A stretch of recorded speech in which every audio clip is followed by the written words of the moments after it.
iskoolkan markii la dhisay dadaa laga dumiyay oo deganaa waxa la yiri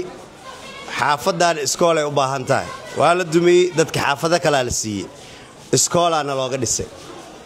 aniga waa dhiganay Brimo Sogonto Terzo waxyaalo badan oo soo maray iskoolkan nasiib waxa u leedin inaad fadhiisataan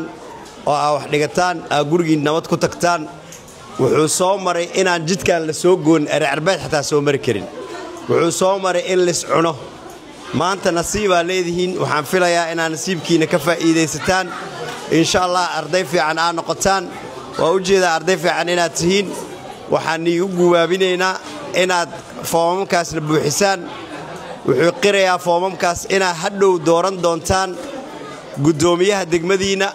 ee gobolka Banaadir duqad adinka idin matala ma aha qof la soo doortay laakiin idinka dooran doona mustaqbalka waxaan rajeynayaa marka soo weynaataan inaad ku tashataan sida anaga isku xilqaamnay oo ah in